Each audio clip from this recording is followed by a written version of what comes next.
And welcome back, everybody, to another episode of the Steel Curtain Podcast. I'm your host, Tommy Jaggi, editor of SteelCurtain.com. Joining me, as always, is contributor Shayne Kubas. The Steelers are 6-2. Who would have thought 3 straight wins during that time? I mean, 2 of those wins came by multiple scores. Last win came by an 8-point victory, and we're going to talk about that in just a little bit here. But we're seeing this trend in the right direction, Shayne. So we're going to talk about the Steelers win. The trade deadline is huge, obviously, right now. We are days away from that. We can start counting down and see if the Steelers will do something here. It comes at an opportune time, considering the front office has nothing else to do right now. It's the bye week, and we'll see if they try to improve that roster before then.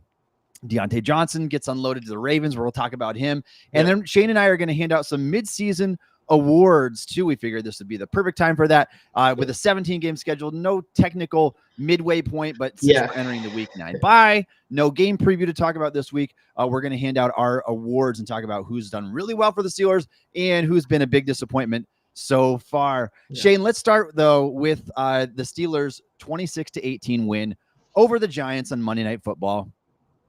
When we gave our game predictions last week, Shayne, I don't remember what your score prediction was, but I thought I was going to come close to hitting mine.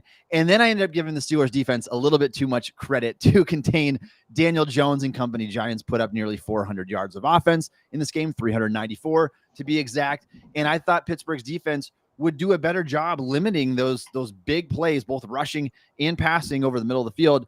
It ended up winning by just a score and 2-point conversion. I thought the Steelers would win 26-9, I believe was my score prediction. So it came pretty close to it. How did you feel about this game? I know that it was kind of wonky early on. Like the Steelers entered the tunnel. What was it? 6-6 at halftime? 10-2. I thought it was like halftime score was 9-9. Excuse me. Oh, 9-9. So it was knotted, and it didn't feel like it should have been because Pittsburgh was moving the ball so easily, but they stalled in the red zone, and it was just frustrating to see them not be able to punch it in for scores. Yeah, my score prediction was 20-13, so kind of a lower scoring version of what this game ended up being. So, still pretty similar. But yeah, the first half was really strange, where it felt like the Steelers could do no wrong on offense until they hit the 20-yard line, and then it kind of felt like things started to fall apart. And that was kind of my biggest concern about the switch to Russell Wilson initially. Is part of it was the red zone offense, right, where so much of what Justin Fields was able to do with his legs was helping in that regard, for a team that really has been bad in the red zone for years now. But that kind of did show up again in this game. Now, they kind of were able to mitigate it later, and they still got into scoring position very often. But, yeah, just they seem to struggle once things get tight down in the red zone, right? They're not able to complete passes at the same frequency. They're not able to get the run game going in the same way that they can in the open field farther back. And yeah, they killed them in the first half. They usually could have had, that game kind of wrapped up even potentially if they had a better red zone situation. Yeah, it certainly felt like it. Obviously, the penalty by Broderick Jones didn't help. I mean, stop me if you heard this one, Shayne, before. Broderick Jones gets a penalty in the red zone that negates a would-be touchdown. Like, he's got to clean that stuff up. That should have been an 11-yard pitch and catch to a wide-open George Pickens in the end zone. That would have given the Steelers a boost early on. There was another one, and I watched the All-22 this morning for the offense, and it looked like Calvin Austin was wide open in the middle of the end zone. Russell Wilson didn't see him. I don't know if it was going through his progressions, just wasn't that top guy, but that should have been a touchdown as well. More missed opportunities, and it makes you wonder, because Justin Fields was not able to go in this game with the hamstring injury. I mean, what we've seen so far from these two quarterbacks, Shayne, is that Fields kind of struggles between the 20s with consistency, but has been amazing in the red zone because of his rushing ability. Yeah. Whereas Wilson has been A+ between the 20s and has struggled getting into the red zone. Not all of it's his fault. Obviously, we talked about the touchdown that got wiped off the board there, but it makes you wonder if Fields is healthy, ready to go after the bye week. Is he going to be are there going to be red zone packages for him, knowing how threatening he can be when you're 3 yards away, 5 yards away, and you can run an RPO offense? You can just pull that ball at any point and just plow your way into the end zone. Like, I think there's value to be had there. We're not getting the results that we want to in terms of the Steelers scoring in the red zone, but obviously Russell Wilson has been very encouraging through 2 games. Yeah, and especially so in this game, where last game I was not thoroughly impressed by him at all in terms of what he was able to do on an individual basis. I was much more impressed with the way the offense played with him at quarterback, which was much more aggressive version of what the Steelers were trying to do, which was kind of my biggest knock on like the move where I'm like, I'd rather have seen what this offense looks like with an aggressive Justin Fields. Although again, you have more risk of turnovers. He's not Mhm. equipped to do that as Wilson, but I would have liked to see it. But in this game, especially after the half, like it was much more of the good Russell Wilson that we were hoping to see, right? Especially to me, the biggest play that kind of signifies that there might be more to him than he showed in Denver and more than what he showed in his first game with the Steelers is the throw to Pickens in the second half. The laser down the field, perfectly placed. Like that throw I haven't seen from Russell Wilson Mhm. in a good while. And I think if he still has that in him, that's the type of throw that if he can make a little bit more consistently and not just the true moon ball, throw it up, hope the receiver figures it out type of plays. Those type of plays are much more repeatable with an offense like this, especially with a receiver like Pickens. Yeah, Shane, and you called it on the podcast last week. You said Wilson's best trait was his willingness to drive the ball Yes. down the field, Yeah. and he did it again this week. And so I think when we look at things in context here, considering that he missed almost all of training camp, just played a Yes. few series in the preseason, and misses the first 4 games of the 6 games of the season, Mm-hmm. and then comes in and looks as good as he does right now, considering this is his first time really ever playing with these guys. I think there's some to be encouraged by here, of course. And I think that it's at least looking positive when you look at the outlook of the entire team saying, all right, the defense is pretty good, although you'd like to see them be a little bit tougher, obviously, against the Giants. We'll get there. We'll talk about that in when we rehash this from our notes. But I think collectively as a unit, this could be enough to make a potential push this year. And I want to get your thoughts about that as we move on here. Already getting some comments here. Nice to see Art Barley in the chat with us. They need to stop messing around in the red zone. How Washington isn't targeted one time every series in the red zone is baffling. Washington does need to be used more. He absolutely needs to be used more. He's incredibly efficient. In fact, he has got the highest passer rating when thrown to of any pass catcher on the Steelers offense. He had got one target in the red zone, and it was a beauty. I mean, it was just a back shoulder fade, made it look like he's playing basketball and getting a rebound, just boxing out a much smaller defender, and then going up and getting that ball. That came in the Colts game. This one target, took it for 29 yards. He's a nightmare even after the catch at 6'7" and 290 pounds because he can run you over and you don't want to get in his way. He's kind of got that Derrick Henry factor to him a little bit once he gets those legs rolling there. And so I agreed. Washington has to get more involved. He's been one of the biggest and most encouraging surprises this year by the Steelers offense. And again, for my money, every bit more valuable even than what Freiermuth brings to the table because of the blocking ability mixed in and because of what he's been able to do after the catch this year. Agreed. All right, Shane. Yeah. Anything else you want to get to on that thought? I just wanted to add that I think the offense just needs to use the tight ends more in general. Like not just Starter Washington, but I think Freiermuth needs to be more involved in general too. Like I know that with Wilson in there, there's more of the downfield passing element, and I think that's probably why we're not seeing them used as much as maybe we'd prefer. But these are both players that have very good skill sets that are worth getting the ball in the hands of, especially Freiermuth, where he is that true receiving tight end. Washington's a little bit obviously more case by case because it's not as easy to get him the ball in an advantageous position for him, but they've been able to do it in spurts this season. So I think still trying to lean on that is smart. So. Yeah, and get these guys on crossers. Like Freiermuth has led this team in yak before. Yeah, and so I think that would definitely be advantageous. It's hard to have a successful offense if you don't have a lot of yards after the catch, but these guys can help you in that regard for sure. All right, let's talk about TJ Watt and Calvin Austin this week, earning weekly awards as AFC Defensive Player of the Week and AFC Special Teams Player of the Week, respectively. Watt, obviously, quiet kind of during the early parts of the game. Very easy to see the attention that he's drawing. And it worked in the Steelers' benefit because Highsmith was feasting in one-on-one situations opposite him. Watt eventually got his, like he typically does, 2 sacks, including the game-sealing strip sack in which he recovers his own fumble. We've seen that from Watt time after time. And so even with what could have been a detrimental fumble by Russell Wilson that set the team up in Steelers territory there. Why am I blanking on the Giants? Set the Giants up in Steelers territory. I think 37 yards away. They ended up being 19 yards away when Watt got the strip sack and recovered his own fumble. So saved a score potentially there and helped seal the game, put the game on ice. And so not surprising to see Watt get that award, although Highsmith was honestly probably just as deserving. I think he had a career game, 11 pressures, 6 quarterback hits, between 4 and 6, depending on which source you look at.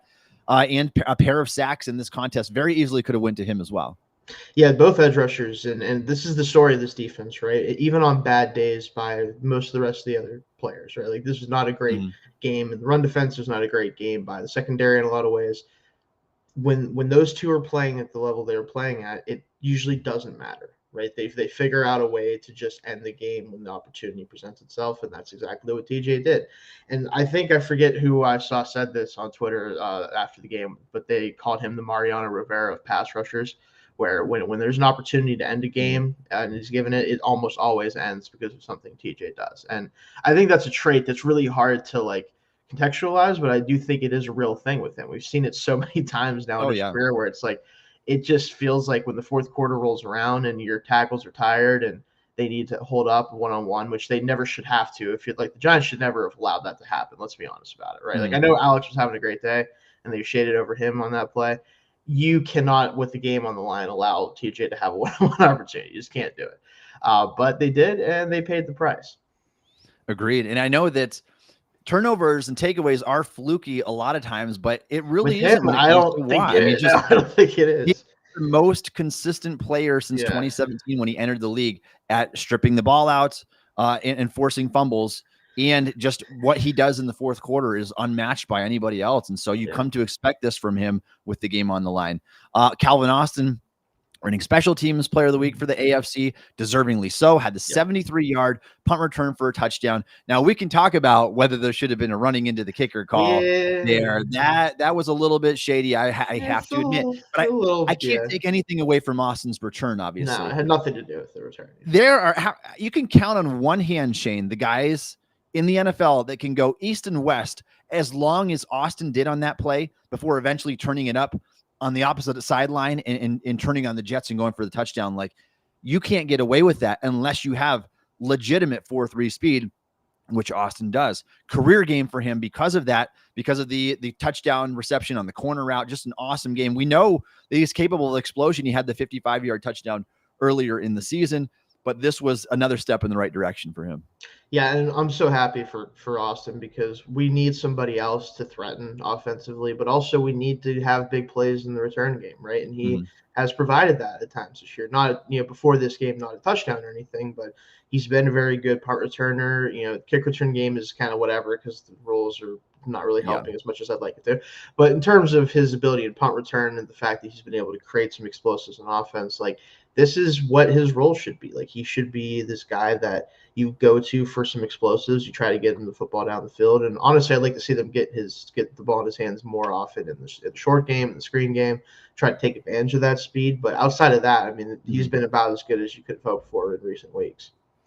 Yeah, and I said it again that Calvin Austin is a much more natural receiver than people give him credit for. Yeah. It's just his size that hurts him sometimes. It truly is the size. I've said if he was 6 foot or 6'1" coming into the NFL draft, he may have been a first-round pick. Like, his production was that good, his tape was that good, his athletic traits are obviously that good. I mean, 11'6" broad jump to go with 4.3 speed. I think he is a really good football player. Yeah. But when you're 5'7" and 3/4 and 170 pounds, you are going to be limited in some aspects. It's nice to see him being a focal point, though, here now and getting involved. And so, especially special teams wise, we knew he's capable of that. He said that he was due for one, and it's nice to see him earn that award, give him that confidence boost, scoring 2 touchdowns in this game. All right, Shayne, Diontae Johnson was recently traded from the Panthers to the Ravens. So obviously Steelers traded Johnson away during the offseason. Wasn't really meshing with what the direction of the team. We knew there were effort issues last year. The defining play of his 2023 season, Shayne, was an infamous one where Johnson stood there while the ball was right behind him at his feet, essentially, and decided to do nothing about it and decided to essentially give up on the play. And that was kind of the last straw there. Goes to Carolina, has issues over with the Panthers, consistency way up and down, and just not a reliable game-to-game asset for them. Obviously, they've got some huge quarterback issues over there, but now goes to the Ravens with the front-runner MVP candidate in Lamar Jackson, they have already got Derrick Henry. They've already got Mark Andrews. They've already got Zay Flowers, who is a tremendous wide receiver, creating space and running after the catch. Johnson's now going there, being a guy who is hardly going to draw attention because of the assets they already have and how well this offense is already performing. What do you see happening with him the rest of the way here? I know this is like a one-year rental type contract, but it really didn't cost Baltimore anything. You're talking like a 5th and 6th round pick swap. Yeah, I mean, this move makes a ton of sense for the Ravens in particular. The Panthers, I understand they're trying to get value for anything they can because this is a lost season. But, I mean, I might have just kept them for whoever's going to play quarterback if this is what the return is going to be. It was a little bit of a weird trade to me for the Panthers, but the Ravens absolutely make sense because you saw in the Browns game, as good as the receiving core can be for them, and I'm including the tight ends in there, Rashad Bateman is improved seemingly, but he had the really bad drop on a huge throw down the field by Lamar.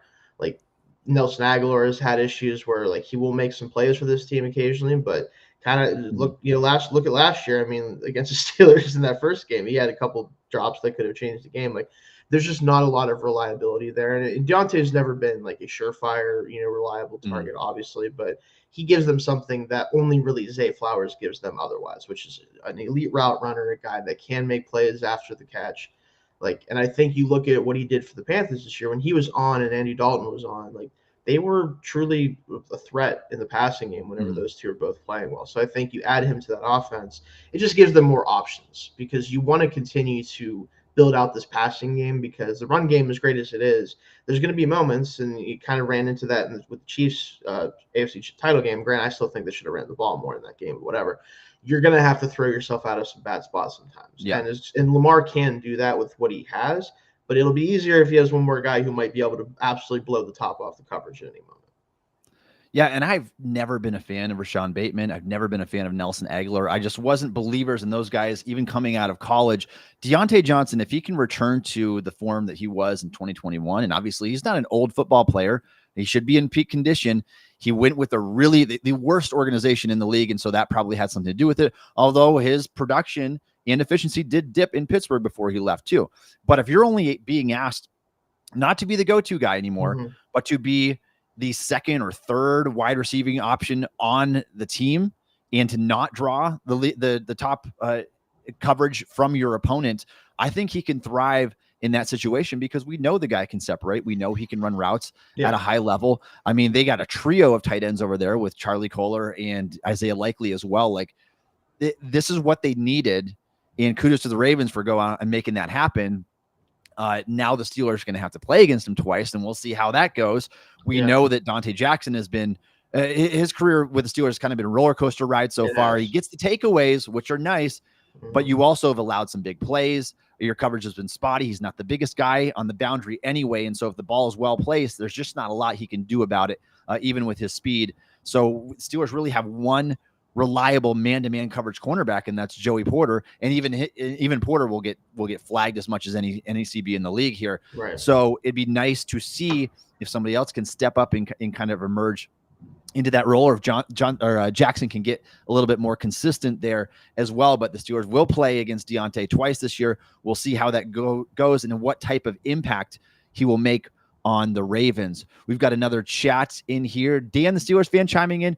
What guys are expected to be back after the bye? Nick Herbig, Zach Frazier, Cordarrelle Patterson, all three, in fact. And so I think that is going to be a big plus for the Steelers right now, as long as there are no injury setbacks. All three of these guys are expected to be available for Pittsburgh's Week 10 game against the Commanders, which would be a huge boost. And we're going to talk about TJ Watt.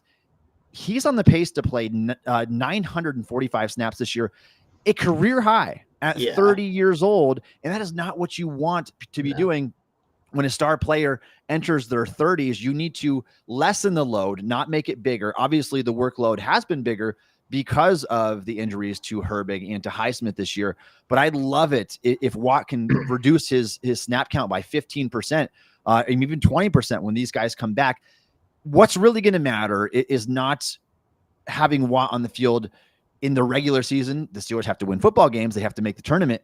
But if Watt is not healthy and if he's not fresh for the playoffs, your chances are doomed anyway. And so you have to make sure that happens. But yes, all three of these guys expected back. Good question. If you got any more questions, if you're joining us here in the live chat, please be sure to chime in and ask them. Anything else you want to add about Diontae, Shayne? There was a comment here from our Barley here. Don't see how Johnson fits with Lamar. Johnson's a sharp route guy. It depends on timing. Not exactly Lamar's strong point. I would have said that like 4 years ago. Not so much anymore. I think especially look at what Zay Flowers has done with Lamar. Zay is a very similar type of player. I think that skill set is totally fine. I think they need another guy like that because it does put a lot of pressure on Zay to kind of be the guy who can do those things, right? And with Diontae in there too, it should make it a little bit easier for those two to coexist because they have similar skill sets that Lamar knows, okay, well, Zay's getting double teamed. There's probably a solid chance that I can look Diontae's way and he's going to be able to get open. And he hasn't really been able to do that with the other guys on this team. It's been much more of a crapshoot there. So that could be kind of where his role is best defined as, okay, he's the second option in the passing game on those gotta have it, like against man coverage type of plays. Yeah, and again, I think it's a really good pickup by the Ravens. Doesn't help the Panthers that much. You look at it this way, Shayne. Yeah. You're talking a 5th and 6th round pick swap. The Panthers are going to be the worst team in the league, essentially. So they're giving their 6th round pick to the Ravens, going to be the top pick of the 6th round. Ravens giving their 5th round pick to the Panthers, going to be one of the last picks in the 5th round, minus compensatory picks, a few there in between.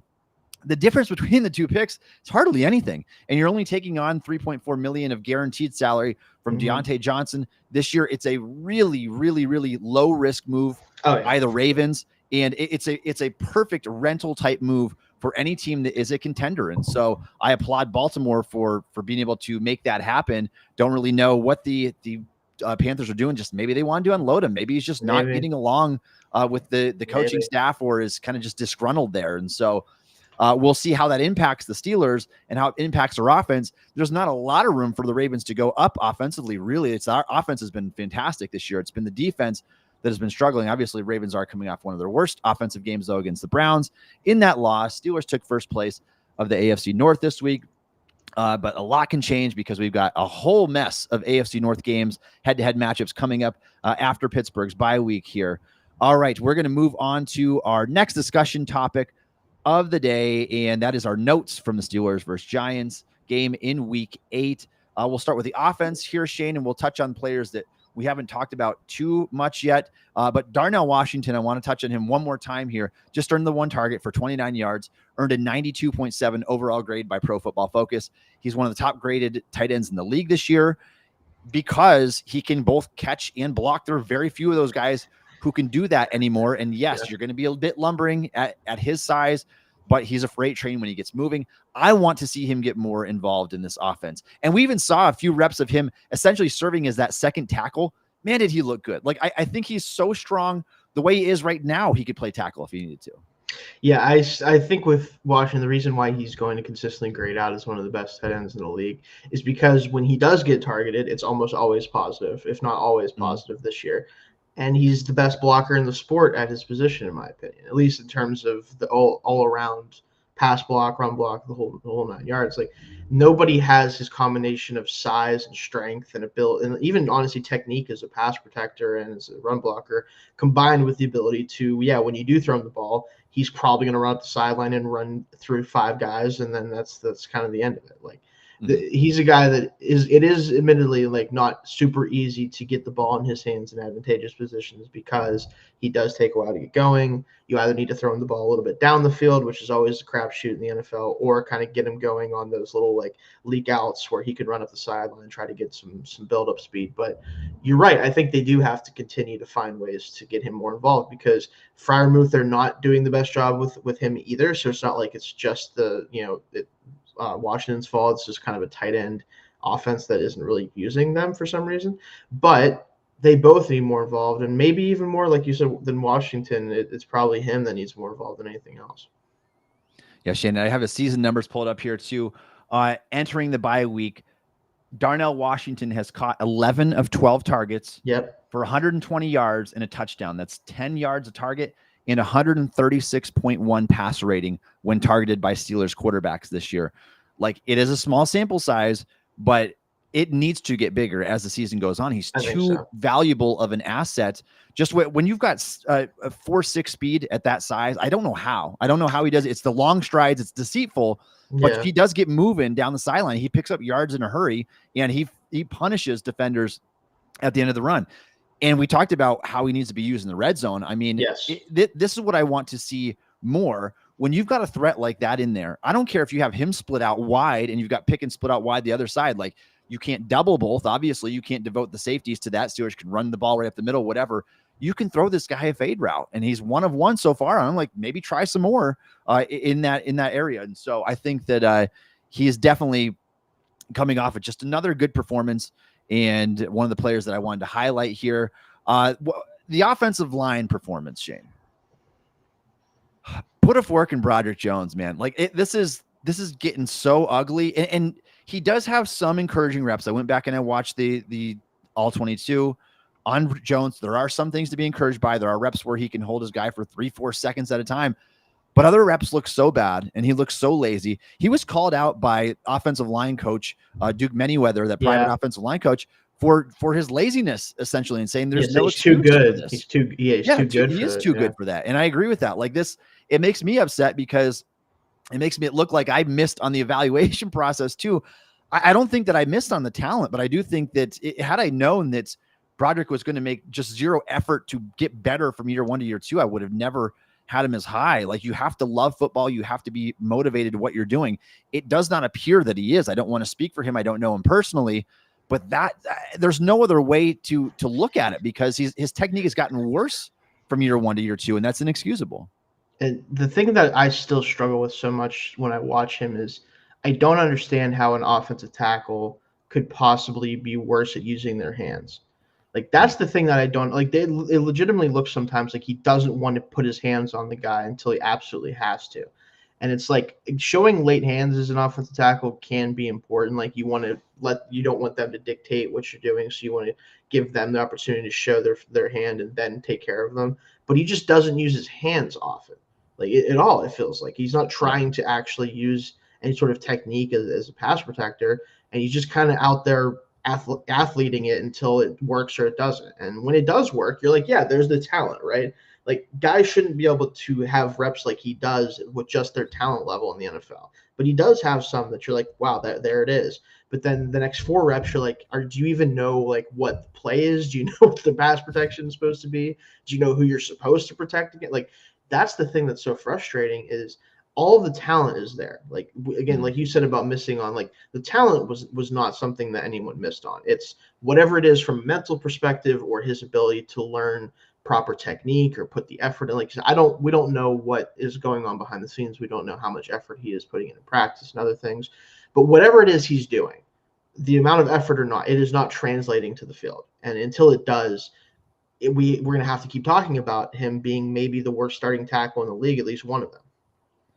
Yeah, and one of the most incriminating reps of his 2-year career came in this game, and it was on a play where he had help. Freiermuth had a really strong chip, like jolted the pass rusher back.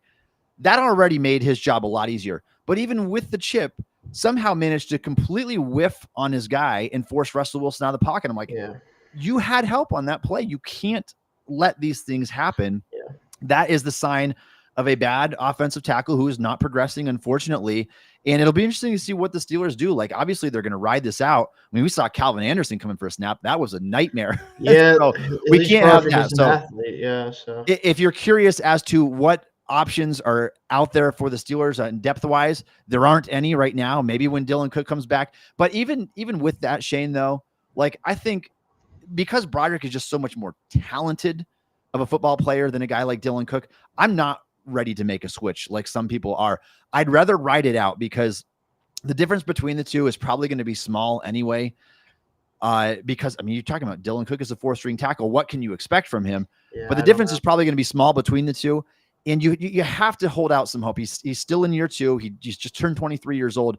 You have to hold out some hope that by the end of the season, maybe he can start to turn things around. I don't have a lot of hope at this point. That is really dwindling fast, but it's better than, I think, going to a guy who's vividly not the future and a guy that doesn't have upside anyway. Like, I just don't get the advantage of that. Now, maybe if the Steelers had done like the Cam Robinson deal or something like that, like the Vikings just did, you go out and trade for a guy, then you make Jones your swing tackle. I have a feeling my prediction right now is super early on, but I think that Fautanu is going to be the starting right tackle next year. The Steelers are going to re-sign Dan Moore, and Broderick Jones is going to be their swing tackle.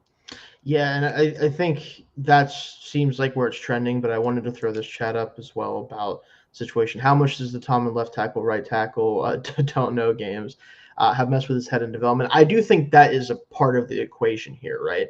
However, you don't just look like this because of switching sides. Like, you don't just suddenly don't know how to play football at times because you switch sides. And he's been there long enough where if he can't play that position and they still have him there, then that is an organizational failure, right? But it also becomes a situation where Fatanu's hurt, so he's not playing right tackle. Dan Moore can't play right tackle. We found out he can at least play left tackle now, kind of, for the most part, which is good. But he couldn't really play either one. But now he can at least play left tackle at a decent rate. So now you can't really afford to switch him to the right side and try Broderick at left. Like, they've kind of made their bed with it at this point. Like, he's either a right tackle or he's a swing tackle, and right now he has to be the right tackle. But I think you're right, though, in saying that probably next year, assuming that they bring more back, or again, I still think it's not impossible they use another high pick on a tackle prospect. I wouldn't be shocked about that, because this is a class that is not as deep as last year's class for sure, but there's a couple guys that specifically fit at left, I think, that could be available to them as late as either the second round or maybe even the first. But it's definitely not going to be, unless things change drastically, Broderick is not going to be one of the starting tackles on this team. Yeah, and I think that it's fair to question whether or not Broderick could have been better as a left tackle. Obviously, that's what we all wanted when he entered the league. I think he would be to a certain degree, but I don't know how much confidence you can have in that right now. I agree. Just the overall lack of technique and everything that he's displayed so far, like the league's ugliest reps at the position, essentially, shows me that he would have struggled probably on the other side too. And even if you're better at left tackle than you are at right, he still probably struggles over there with the same type of things, the technique, the hand placement. I mean, the hand placement should be universal, both sides. And now at this point, he's played every game except for one for the Steelers at right tackle. The only one was when he came in against the Ravens, I believe, last year as a rookie, when he's kind of thrown into the fire. Then every game since then, he's played right tackle. And so it's hard to make excuses for him at this point. And again, if things don't progress, I mean, you're looking at him probably being just the Steelers swing tackle the next couple of years and just biting the bullet and saying this was a bad draft pick. And so we'll see if he can progress from there. I want to talk about the interior guys for a second, Shayne. Ryan McCollum and Mason McCormick, they had their work cut out for them and they failed their assignment, which again is not surprising. You're talking about a rookie right guard who's played a few NFL games and a fourth string center. Really, I mean, Ryan McCollum, he probably doesn't make a lot of NFL rosters. The Steelers were forced to play him out of necessity because Zach Frazier was out, Nate Herbig done for the year. And so he's kind of thrust into that role, really. And it didn't go so well. Dexter Lawrence just bulldozed these guys through them. And so even though Lawrence's raw production wasn't anything to write home about, 4 tackles, I think 2 solo tackles in this game, didn't do much else in the box score, he created a lot of pressure up the middle. He did. And I'm not going to blame those guys for that, because he might be the best player in the sport outside of now, I guess, TJ obviously is always up there, but like, there's not many guys on defense you can name this year that have been better than Dexter Lawrence, right?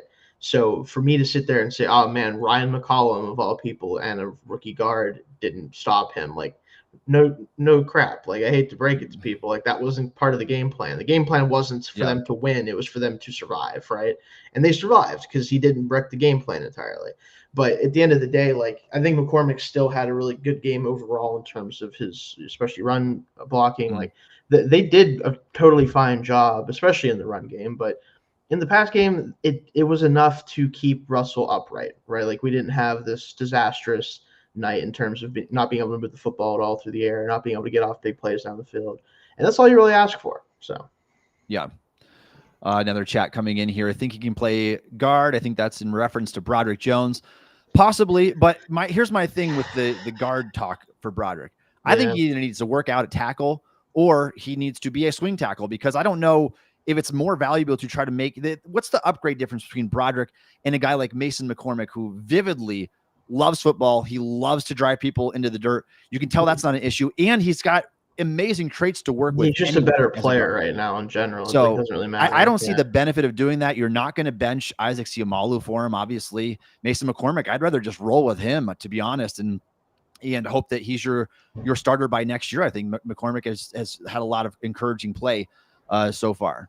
So, and yeah, if you're wondering, if you checked out the PFF grades, McCormick did not grade out well, but it's largely because he got steamrolled on a few plays. I think for most of the game, he was really good. Dexter Lawrence just threw him on his butt a few times, and that'll do it. That's going to cause you to have a bad. And that'll happen to you when you play him. That'll happen for sure. Nothing out of the ordinary there. Van Jefferson, Shayne. Finally, Van Jefferson gets involved. I think he had like 62 yards through his first 4 or 5 games of the season, like really, really low. Finally, seeing him get involved, doing his best George Pickens impersonation with that back shoulder catch on the sideline there. I think that he's a low-end wide receiver 3 still. I'm not going to make him out to anything that he's not. I think Calvin Austin is the second best wide receiver on this team, in my opinion, and I want to see Austin used more than Jefferson.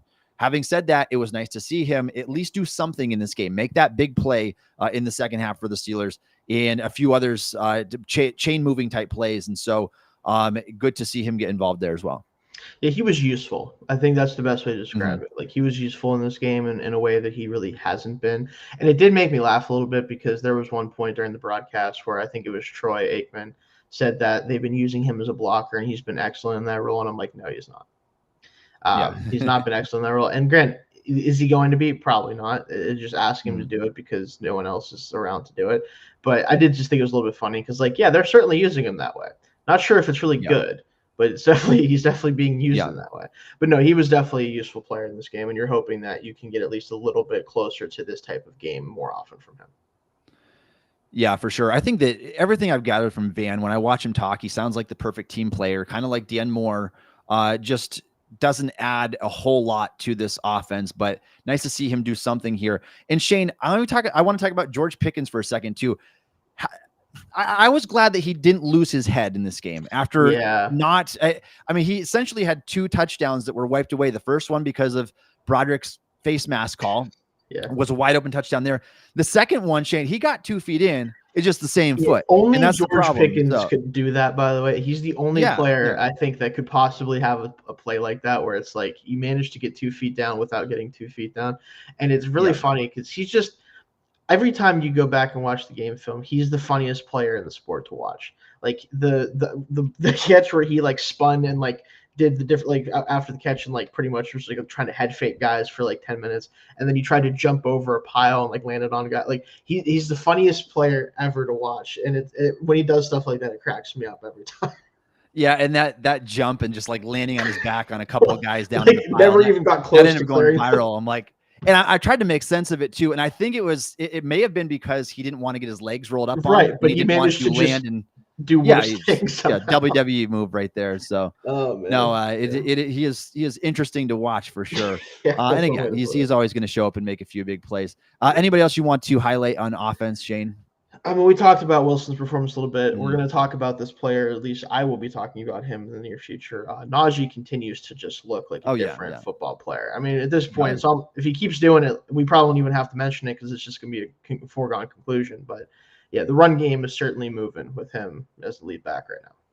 Yeah, and I'd have to imagine that there's kind of a little bit of buyer's remorse on the end of the Steelers for not giving him the 5th-year option at this point. Najee's had easily the best 3-game stretch of his career, not even close. In terms of his efficiency, yards per carry, and 3 straight 100-yard performances. Like, he's giving you everything that you want. I'm still not elite as a receiver. That's okay. Yet Jaylen Warren surely picks up the slack in that department. And so that 2-headed monster, I think, could be really dangerous down the stretch. If Najee keeps playing like this, Warren's clearly getting back to health. I mean, we saw the swing pass to him on 3rd and 12. It's like, all right, Steelers are going to dump this off and concede defeat, and they're going to punt the ball. Picks up 16 on a 3rd and 12 just by the burst and explosion just getting up the field. So he looks excited about what this running game is going to bring. And that doesn't even include Cordell Patterson, who's going to get back in the mix here soon. And so you talk about keeping a trio of running backs fresh. In all three of them can be very efficient when healthy. And so definitely excited to see that for sure. Let's move to the defensive side of the ball here, Shayne. I won't spend too much time on Watt and Highsmith, but I do want to note that the collection of the two earned the highest pass rush grades in the NFL in week 8 because of what they were able to do. Highsmith with his 11 pressures and 2 sacks, Watt withdrawing all the double teams and chips, and getting the 2 sacks and the game sealing strip sack. Obviously that's going to boost your grade when anytime you do something like that. And I wanted to note as well that the new chip rate stat after week 8 is out. TJ Watt is still getting chipped at a 10% higher rate than any player in the NFL. The next highest is Myles Garrett, and he's been chipped 85 times this year. Off the top of my head, I know I don't want to get this number wrong. I could pull it up here, but off the top of my head, Myles Garrett has been chipped 46 times. And so a stark difference between the two. You can see why when you don't chip TJ Watt, he has a tendency to create splash plays, and kind of out of necessity in some ways too, with Watt, with Highsmith and Herbig out. There's no reason to ever put help on the other side with Jeremiah Moon or whoever Scrubs was over on the other side. You're going to devote all that attention to Watt. And so it makes sense why he's chipped so high. Yeah, and I do think I did like to see them move him around a little bit. They flip sides sometimes in that game, which is really nice to see. Because frankly, what I'd make the offenses do is like I want to show if they show pre-snap, I'm chipping Watt, I'm flipping them during the play. Like I'm changing, and then if they want to take the time to move the tight end over and flip the play and do all this stuff, just make them work for it. If you're gonna do this, if they're gonna chip every play almost with him at times, just make them work for it. Flip sides. And I know that TJ said in the past, like, I like rush for. You're too good for me to care about that. I'm sorry. You're just gonna go rush for this. Just figure it out. Like I know you'll figure it out. It's fine. So like, just keep doing that. And then when Herbig's back next week, I'm praying. I know it's not going to happen. I don't have any faith in the coaching staff to do this. Give me a couple TJ standing up in front of the center and Herbig and Highsmith on the edges reps. Give me a couple. Because think about because the type of things they could do with that. We know how good TJ is at batting passes. If he's standing up in front of the quarterback, in front of the center, the quarterback's going to have to constantly just stare at TJ waiting for him to decide if he's going to rush or if he's going to drop back and try to knock the ball down, which is already funny by itself. But then he's going to bulldoze the center because even though he's not a power player, the center is probably not handling him as from a running start, especially like if he can get up in his face. Or he's just going to swim around him because he does that to tackles. Like, so the center's not going to stop him doing that. Make them, because when you think about the pressure that Benton and Hayward's been able to do, if all three of them were going up the middle on a quarterback, it's over. The play's over before it starts if they don't block it up properly. So will we see it? I almost guarantee not. But I would love if we did see that. It'd be great. I'd love to see that as well. You're acting like this is a Brian Flores or a Jim Schwartz defense or something. Man, it's not like we had one of those guys at one point, but whatever. Yeah. We could talk about that. That's a whole episode in itself right there. Yeah. I to get this stat right, yes, Watt has been chipped 85 times, 31.6% chip rate. Myles Garrett, next highest chip rate at 21.9%, 46 times chipped. Max Crosby has been the second most total chips, chipped 47 times, but only at 19.67%. So just heads and shoulders above anybody else in the league in terms of getting chipped. And that certainly disrupts your pass rush. Anytime that your momentum is jolted at the line of scrimmage, you can't build a head of steam. You can't convert speed to power. It's a wise decision by the opposing team, but it also hasn't really benefited them. I mean, the Steelers have been containing these other teams. And now with Highsmith back, with Herbig about to be back after the bye week, I think that Highsmith and Herbig are the perfect right edges because you can whip people one-on-one with your speed, your pass rush moves, and your dip off the edge. Like I think they are the perfect complement to TJ Watt, both of them. And so I'm excited to get Herbig back in the mix there as well. Shayne, the run defense was atrocious in this game. It was really bad. I mean, I think that Hayward did a good job two-gapping, but he was about the only one. Everybody else was getting moved well off the ball. Lanes were not being filled properly. And when the Steelers did fill a lane and where they finally were able to get to Tyrone Tracy, the running back was just steamrolling him. They were missing tackles. Just a bad performance by the run defense. Yeah, and I think it's disappointing because we've gotten so accustomed to this run defense just being ridiculous this year, and it has been for the most part. But when you don't when you don't fill your gaps in run defense, this is what happens in the NFL, and especially now that the run game has kind of made a bit of a resurgence in recent years. And you have a running back like Tracy who is explosive, right? Because it's one thing to be, a guy that has great vision and contact balance and power and all that stuff. Whenever you have that level of explosiveness, when defenses make mistakes, you get 45-yard touchdown runs or whatever it was. Like, that's the type of thing that this defense is susceptible to whenever they don't fill their gaps in the run game. And they've been doing such a good job of it this year that it's kind of been a non-issue or something we don't really talk about. But, when Deshaun Elliott isn't making plays at safety, like, this is probably his worst game of his Steelers career, in my opinion. Like, when that's not happening, when the linebackers aren't filling their gaps and the defensive line isn't able to hold those guys at the line and not let them get up to the second level, this is, the type of performance that can happen to really anybody in the NFL. Like, run defense is such a high variance thing typically because of stuff like that. But the Steelers have been able to avoid that for the most part this year, but not this week. Yeah, that was an issue. And so was the passing defense, honestly. And they were giving up too many chunk plays over the middle of the field. The most discouraging one was late in the game where it's like, it seemed like the Steelers could get them to third and forever, and they'd find a way to convert it. And that's what was, and it wasn't even that their third down conversion rate was that high, but when they get in third and long, I hate giving those up. They had the 16-yarder on the last drive that just what they need. They needed 16. What they get? They got 16, and Porter was a half step behind Malik Neighbors. Diontae Johnson, just a bad game from him.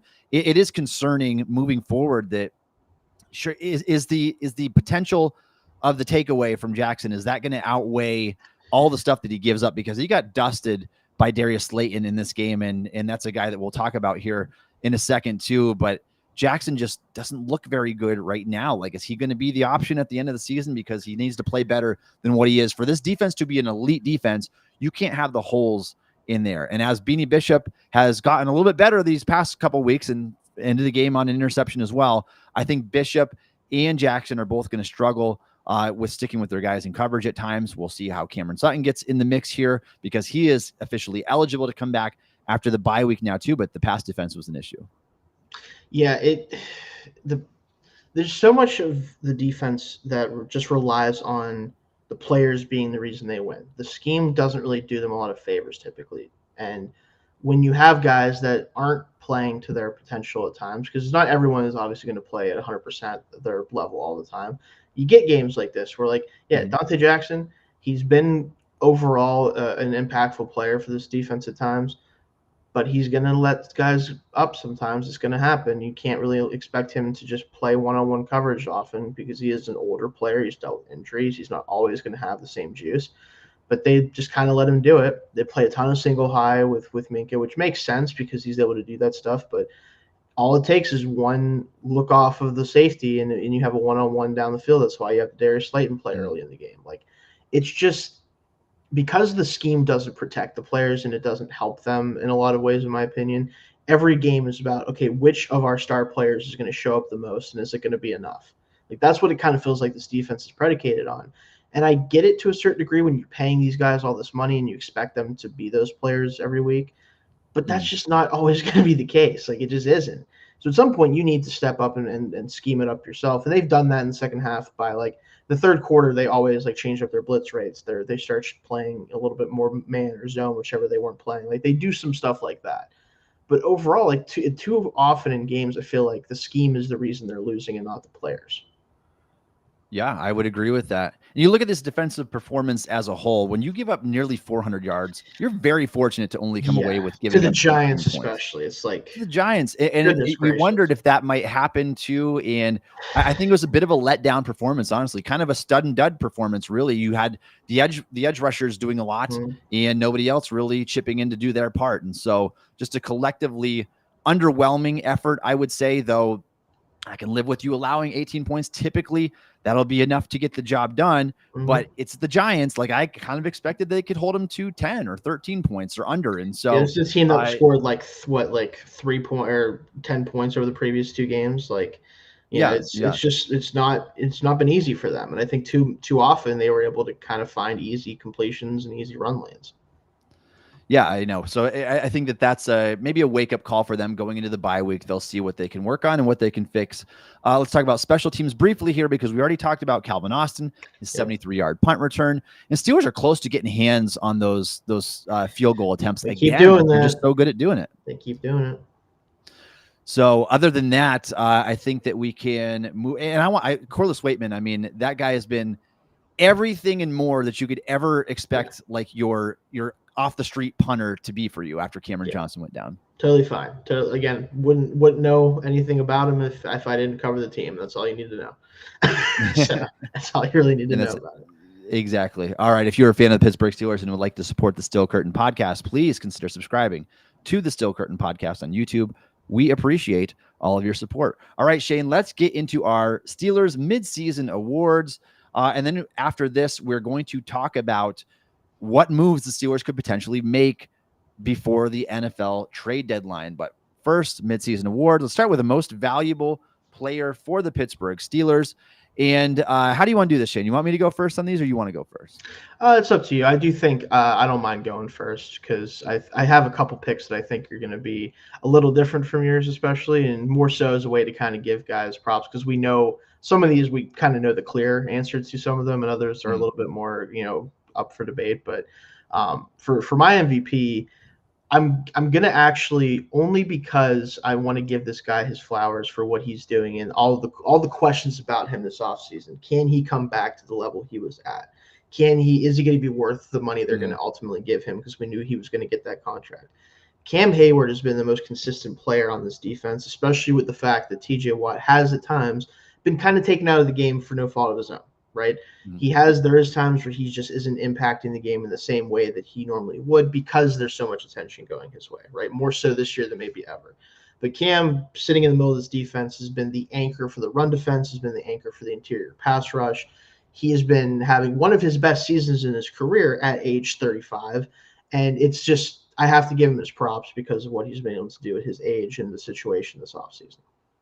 That's completely fair. I think that everybody would have signed up for Cam Hayward had they known that he was going to get back to this form. I'd have paid him more. Give him more money. I know he's the best interior run defender in the league, in my opinion. And so right now. I think that is completely warranted. I'm going to go with TJ Watt, though, front runner MVP candidate. Runaway odds right now to win MVP. And this was a big storyline, Shayne, that we had talked about last week. TJ Watt, Dexter Lawrence. They were the top two players in Defensive Player of the Year odds heading into Monday Night Football. Watt at plus 150, according to DraftKings Sportsbook, and Lawrence at plus 300. So relatively close. Yeah. After that, when we woke up on Tuesday morning, Watt was then plus 100 to win the award, and Dexter Lawrence fell to plus 800. Not entirely his fault. Obviously, he still had a really good and really disruptive game. But when the Giants stink and they're a 2-6 football team, your chances of winning that award are going to go down. That doesn't to take anything away from Watt, though. I think Watt comes up in the clutch. He's been the most accounted for player in the league this year, and it matters. The stuff that he's doing, it frees other guys up. It's part of the reason why their defense collectively is really good this year. And so Watt gets my MVP award because he can win his second DPOY this year. Him and Hayward, I would say, are close. I think that what Hayward has done is phenomenal this year, but Watt still, the splash play ability where he can just take games over in that regard and say, I'm gonna put this game on ice right now with the play that I'm gonna make. That can't be underrated. Least valuable player on the team, Shayne. Do we really have to even debate this one at all? I think we're probably going to have the same person here. Broderick Jones has just been a disaster for this team.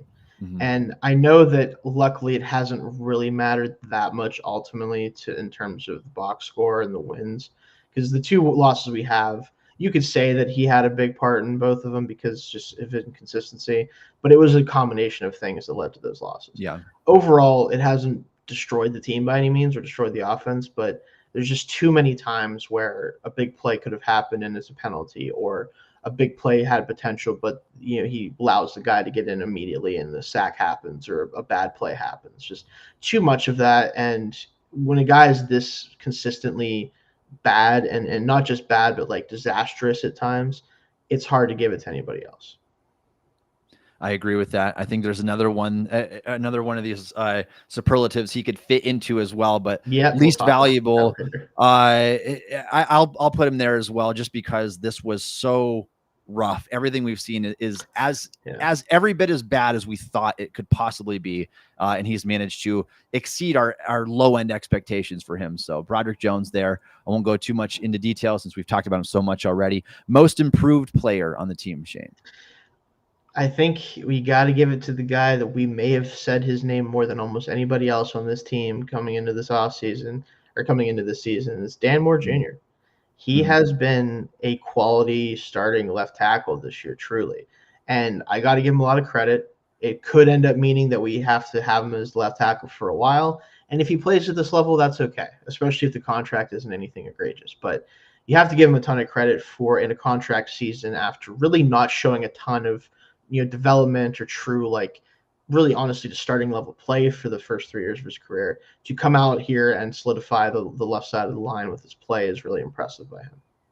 Yeah, it's so rare, I feel like, to see a tackle struggle so bad his first 3 seasons and then come in year 4 and be more than competent. Like, I think that Dan Moore had tools to work with. I think that, again, I said at the time, even when he wasn't playing well, he's a 4th round pick. It's what you would expect from a swing tackle or a developmental tackle. Now he has taken a leap forward, and I 100% agree. This is the guy that deserves to be the most improved player on the team. But I will throw out 2 runner-ups there as well. There's definitely Najee Harris, I think, is having by far the best season of his career, and Darnell Washington has taken a huge step up from year 1, where he was I think it was more of just missing assignments, trying to get comfortable with things, and now he clearly is, and he's much better this year as well.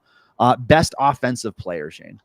So I have 2 names I definitely want to make sure we talk about, and you might have the other one, but I know it's been mostly off of the last 3 games, but I'm going to give it to Najee Harris right now because the quarterback situation has made it so 2 guys have played, so you kind of can't really give it to either of them. Pickens, as great as he's been, that's the other name I would maybe throw out there, at least for the skill players. He has had his inconsistent moments, and I mean, at one point we were considering, like, is this even going to be somebody who can keep on this team? Hopefully that has died down for now. We'll see, but he has just been so dominant the last 3 games, and honestly, was still giving them, like, even in the games prior, like, he was. It's not that he wasn't, like, giving them good moments. He just wasn't consistently getting the chunk plays or keeping the chains moving at the same level. But he's just been such a godsend for them in the run game the past 3 games, and the reason this offense has been so productive. You kind of, in my opinion, you kind of have to give it to him at this point in the season.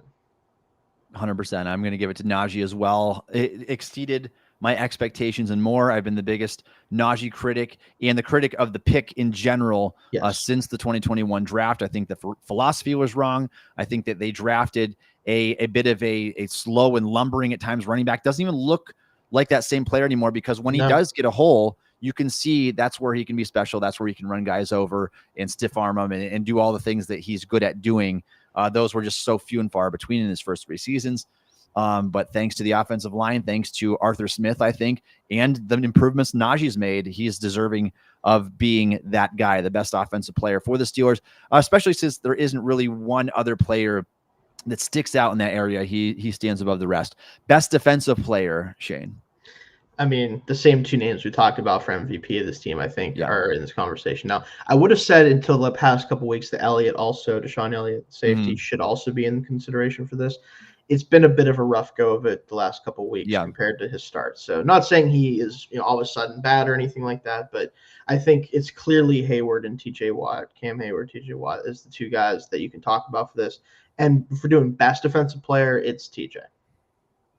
Yep, and because I went TJ most valuable overall player, I'm going to go with Cam for best defensive player just because. And so Cam gets that elite run defender at 35 years old still. I hope he can play for like 4 more years. I hope he's got that Calais Campbell in him where he just can keep going forever. Awesome. We'll best, where we at? Rookie of the year, right? So yes, rookie of the year. I know he's missed the last 2 games, and I know there's a corner that's heated up and had some turnovers. I think you still have to give it to Zach Frazier. He's been so phenomenal at center, one of the best centers in the league when he's been healthy. And doing that as a rookie is just really hard to do, right? Any offensive lineman that comes in as a rookie and is arguably one of the 5 or so best players at his position, really hard to argue with anyone else being the rookie of the year for your team. Yeah, I agree. Zach Frazier, even with the injury that caused him to miss some time, grading out as a top 5 center in the league. You can see it when you watch the tape. Just a punishing run defender who lives to drive you into the ground. And so he's exceeded my expectations for sure. I think he's going to be the anchor of that offensive line for a long time. Steelers did it again at center, guys. They did it. I don't know what it is. They're magnets for center, but it's receivers and centers for some reason. We can always draft those and get those right, but otherwise, unless you're Kendrick Green. But I mean, he's barely a center in my opinion, but that's beside the point. I'm still bitter about that draft. You had Quinn Minor sitting there in the 3rd round. You had Creed Humphrey there in the 2nd. Yeah, it works out. They found their guy in the end, so it does work out. Best play of the year, Shayne. I have a couple to go through. I have a couple to throw out there that stood out to me immediately without even really researching anything. Najee Harris's touchdown run against the Raiders. Mm-hmm. Just so cool to see him finally kind of bust one out and have a touchdown like that. Obviously Calvin Austin's punt return, just so awesome. Like the special teams plays are always great, super fun. He obviously makes an insane play on that. And then George Pickens' acrobatic catch against the Jets, specifically the one where it was underthrown and he had to catch it 5 times before he actually caught it. Those are the 3 plays that stood out to me, without thinking too hard about it. All right. Yeah. I mean, I'd like all those plays. I think they all happened in pivotal moments. The play that I'm going to go with is actually from this past game. I'm going to go with watch strip sack just because. Right. I get it.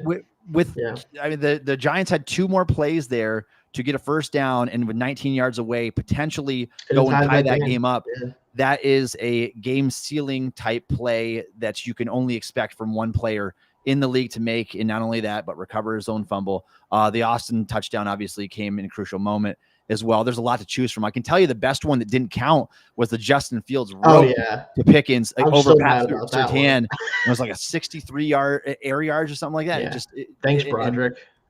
That was such a no kidding. Another one that's been wiped away. So that's probably the most impressive play overall, but didn't count towards the box score. Biggest surprise this year, Shayne? I'm going to go kind of a little bit off the wall, but the quarterback situation in general, how it played out. I think that's the biggest surprise of this season because we knew that they wanted Russell Wilson to be the starter. He was named the starter. Obviously, the injury to the calf, happens and he re-aggravates it. You get 6 games of Justin Fields where he plays the best football of his career, in my opinion, and in the opinion of most others. But, whether we thought it was the right decision or not, Mike decides, hey, we're gonna throw Russell Wilson out there because we think he can be even better. And so far through 2 games, outside of some hiccups in the first game and even a couple in this second game, the offense has been better with him under center. So I think just the fact that both of them were able to produce at a level that I didn't think they could anymore, or especially in Wilson's case, that's the biggest surprise to me, that they've been this much of an actual positive towards the offense. Yeah, I can get on board with that as well. And a surprise also, the Steelers only have 1 combined interception. Yeah, and it wasn't even a bye week at mid-season. So that is a surprise. In terms of player surprise, I want to go with Deshaun Elliott here. Yes, for sure. And again, came back down to earth these last couple of games, but we've seen him fill those lanes. We've seen him be an elite run defender. We've seen him make plays in coverage. I expect that to come back after the bye week, and just playing at a better point than he's ever played at any point in his career. And for the price the Steelers got him for, I mean, a 2-year, $6 million contract, can't go wrong with that at all. Huge surprise. Biggest disappointment, and this is our last one here, Shayne. I mean, so there's 2 names to me, and one is clearly above the other because it's never really been good this year in general. Broderick is the obvious easy answer here. I will say he's been a little bit better in some of the games for the past 4 games, but Patrick Queen is still a disappointment to me at linebacker too. But you have to still give it to Jones because it's just how much of a disappointment he's been. Yeah. 100%. Jones is the most disappointing. To avoid overlap on these awards, though, I will give it to Patrick Queen. That contract and what you're getting for $13 million a year is not worth it. And you could argue that he's the 3rd best linebacker on this team. With and the way Landon Roberts playing, oh boy. Roberts is at least an elite run defender. I think that Peyton Wilson's already a better version of Patrick Queen because he does the sideline stuff that Queen does, but I don't even think that he's as inconsistent, even as a rookie, as what Queen is right now in terms of over pursuing and missing tackles. And so I have been definitely disappointed by that. Broderick, obviously the most disappointing player overall because of the investment, but Patrick Queen right there as well. All right. we're going to move on to our last discussion topic for today, and that is, will the Steelers make a move before the trade deadline? Let's break down this deadline, Shayne. Let's talk about these bad football teams and what the Steelers could do here. So let's begin with what are the biggest weaknesses on the Steelers roster? Some of them are pretty vivid entering the bye week. We obviously all know about wide receiver and the efforts this team has made to try to grab a receiver. What else stands out, Shayne, as a position they could potentially address in a trade these last couple of days before the deadline? I mean,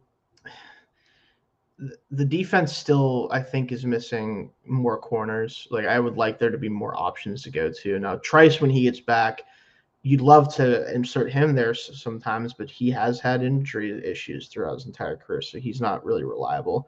And then everyone else, like Sutton's coming back, but do we really know what we're going to get from him? Like, Bishop is kind of turned a corner at the slot corner, so is he really going to replace him that much? And we saw what he looked like as an outside corner for the Lions. Like, that's probably not going to be an upgrade. Like, I don't know how much that moves the needle. So corner is definitely something. Our Barley 18 has a bunch of comments every show, honestly, about the nose tackle and the fact we don't really have one because Keanu Benton isn't a nose tackle. If you could find somebody that you think could fill that role and help with that, totally, I would get that. Don't know if they're going to be able to do that because, you know, it's really hard to find good nose tackles. So the teams that have them are going to hold on to them at this point. Those are two positions for sure. And honestly, like, the problem is probably the position that needs the biggest upgrade isn't going to be upgradable because no one's giving you a right tackle that's any good. Like, Roger Jones is he's going to be the starter because no one is going to give you anybody worthwhile probably.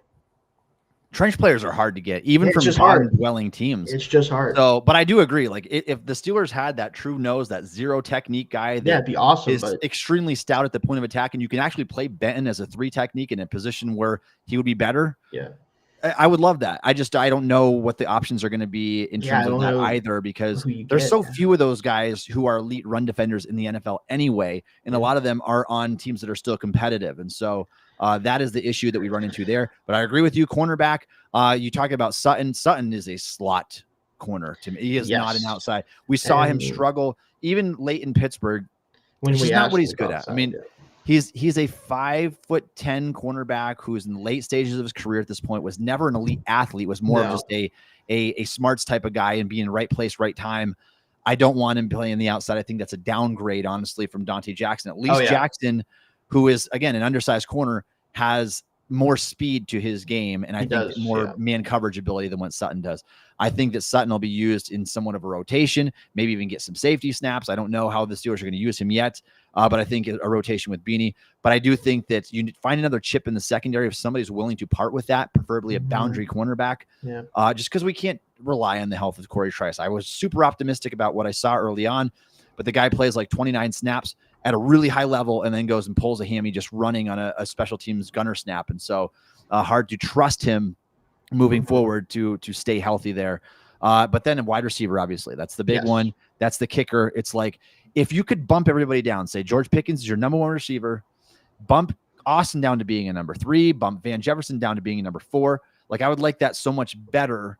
And then you just have Roman Wilson. If he offers you anything this year, fine. If not, then you're not a big deal if you already go out and trade for a guy. And so that's the big one. I think it could potentially provide the biggest immediate boost and impact to this team we're looking at half of a season in a playoff run. I think that one's going to be the biggest needle mover. The problem is a lot of these needle moving wide receivers have already been traded. And so, or are probably no longer options. And so we're going to talk about some of those options here. So what are they trade? A team is willing to dump talent. Let's talk about the teams first, then we'll get to some of these options. So I've got the standings pulled up here. Let's talk about teams that would be willing, I think, at this point to say, all right, we've seen enough. We know we're not going to be competitive this year. I would rather have draft capital to start rebuilding this thing rather than a naive chance to believe that we're going to somehow fight back into this and be a competitive team for a playoff run. And obviously jobs are at stake. Guys want to win. Nobody wants to lose their job as a coach. So it's not like they're going to be trying to tank football games, but the organization, this might come from the top and say, yeah, we'd rather have the front office saying, yeah, we'd rather have the draft capital to go dump a bad contract or to dump a veteran player who's not going to be part of the plan next year. And we'd rather get something out of that now. So we'll go division by division here. We'll start with the AFC East.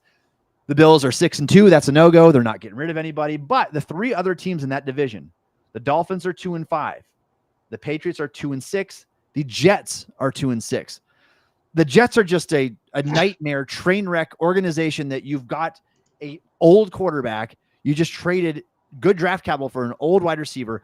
I don't think they're ready to nail it in, honestly. I don't think that they are. I think that they're going to try to fight back. So knowing that, they're probably not going to be willing to part with one of their top three corners, certainly not Sauce. And if you did, they've got a good secondary. You'd have to give up a lot anyway.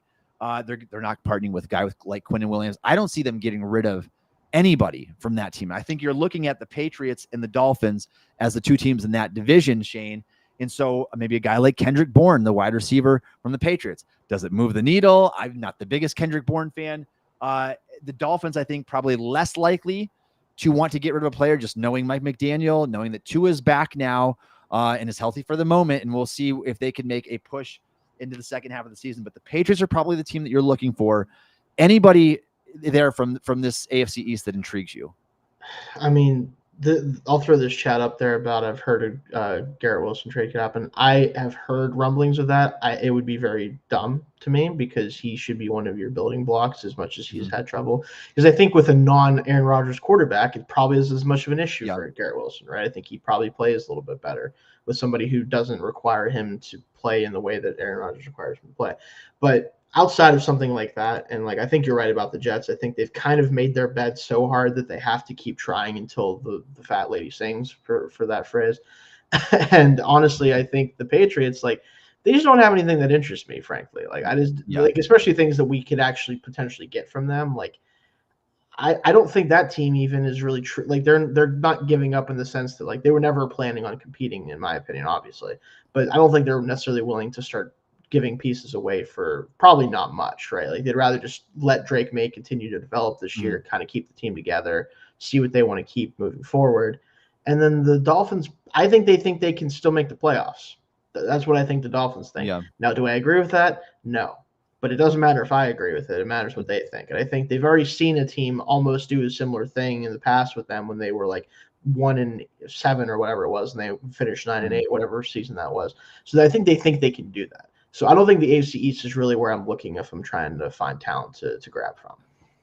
I agree, Shayne. I think that the Jets, it's not happening, and they've got old players everywhere. Even their tackles are old as dirt, and so they're not going to. I say that as I'm as old as these guys. So, hey, you don't play NFL, football, so life, yeah, old NFL, so yeah. But they're not going to be sellers. I know the Jets are not going to sell. I know the Dolphins are not going to sell. Yeah. But the Patriots could be that one team, though I don't think it makes sense to get rid of anything that could potentially jeopardize the development of Drake May would not be worth getting rid of. Just leave it as it is. So, it's fine.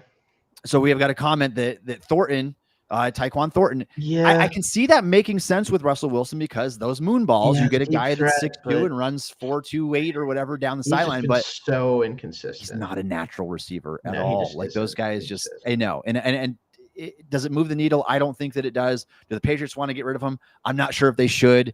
And so I don't know. I don't think it makes enough sense for either team to do that, honestly. Let's move to the next division here. AFC West, the Chiefs are 7-0. They are going to trade for people, not get rid of anybody. Yes. The Broncos are 5-3. A bit of a surprise this year. Bo Nix is playing at a decent level. They're not getting rid of anybody. The Chargers are sitting in that wild card contention at 4-3. They're not going to get rid of anybody. That leaves us with the Las Vegas Raiders at 2-6. This could be a seller for sure. But I even wonder, even though they don't have hope of a future at quarterback, anything that way, would they be willing to trade a Jacoby Myers after they've already traded Devontae Adams? That's the question. I like Myers. I think that he's kind of been an underrated wide receiver for several years now. He had 3 straight 800-yard seasons in a row. I think that he is a well-balanced wide receiver who can do a lot of things for you at a good level. Nothing an elite, but at a good level. And I think that's good enough to be a wide receiver too in Pittsburgh. Do you have any intrigue with that, Shayne? I absolutely do have intrigue in that. Now, the problem is, I think the Raiders, as much as they are sellers, I wonder if they are willing to make it pretty much that their offense is unworkable without Myers. Because I think whenever he's not out there, that team just outside of throwing to Brock Bowers, that's pretty much the only thing that team can do if Myers isn't out there. And I know that they're not trying to win necessarily, but do you want to really do you want to try to play offense without any actual receivers that can play? Like Trey Tucker's had his moments this year, but if he has to go out there and be the number one receiver, not confident that's going to go over super well, right? Like Brock Bowers would immediately become probably the most, honestly the most reliable target on the team, which is saying something for even as good a rookie as he is. He's still a rookie.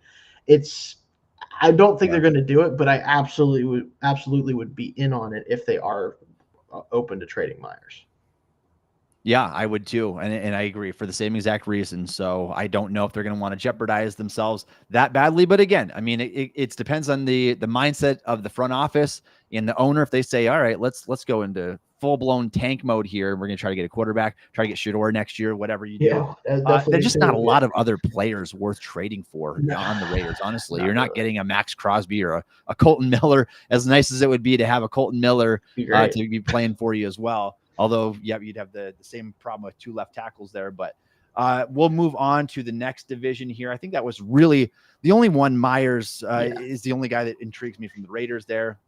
We're going to skip the AFC North. They're not trading in division. Probably not. I'd be really surprised. Like a Calvin Tomlinson, something like that would be fun. Yeah, but but probably not. I don't see that. I don't see them wanting to do anything to help out the Steelers. And it would be the Browns probably be the only team that would be willing to do something like that. And we could talk all day about the Deshaun Watson contract, how awful it is for this team the next few years here. 72 million, I think, counting against the cap over through 2026. And so they are in a terrible way. So bad, Shayne, that some people have said maybe Myles Garrett should be on the block because the time this team is competitive again, he's going to be past his prime. So I don't know if they would go. I don't know if they would go that far, but I think that they're not going to be a good team for a couple of years now, is my guess. We'll skip down to the AFC South. The Texans are 6-2, not happening. The Colts at 4-4 are still going to try to compete. They got Shane Steichen. They obviously made a try to win now move by benching Anthony Richardson and playing the old Joe Flacco just to give themselves a shot to compete this year, which make of it what you will. I don't think that they're threatening with Flacco, but they're at least going to try to push for the playoffs. The Jaguars, though, are 2-6, and the Titans are 1-6. The Jags, however, lost Christian Kirk for the season with a broken collarbone. So there goes that one. What about Calvin Ridley? Do you have any interest? I know his contract is big, but you can kind of, in a way, replace that Diontae Johnson role with Calvin Ridley type. He hasn't been as good as he was earlier in his career. Coming off easily his best game of the last probably 3 years, though. I mean, he was phenomenal against the Lions. Not that it mattered at all. You put Mason Rudolph in and look what happens. You get some completions. No, but not that it meant anything. I mean, that's one of the stupidest games I've seen in a long time. So funny. That's so insane. But no, I think Ridley would interest me. It's just I don't know if the Titans are gonna do that, if they think that Ridley could still be good for them like the next couple of years on this contract, because right now they have nobody. They don't have a single guy. I mean, Nick Westbrook-Ikine is still somehow hanging around there and just making plays every so often, but that's about it at receiver outside of Ridley. Like that team would be unwatchable offensively if they didn't have at least somebody like Ridley out there. So I don't think they move him. I think they view him as a guy that could be still like a positive impact on them next year if they try to kind of retool this team. And they might be looking at another quarterback, and having Ridley is better than not in that situation if you're trying to develop a guy. So I don't think he goes anywhere. Yeah, I would agree for the same reason. Just they're a bad organization with hardly any assets on their team. They're probably not going to want to get rid of anybody that they think could be part of the future plan, even knowing that they're not going to compete this year. We'll move on over to the NFC, and we'll do the NFC East. The Commanders are 6-2. The Steelers play them after the bye, not trading. Eagles at 5-2 aren't going to trade. Dallas is 3-4, but I still think they're going to want to fight back into things and at least give themselves a chance. Do we want anybody anyway?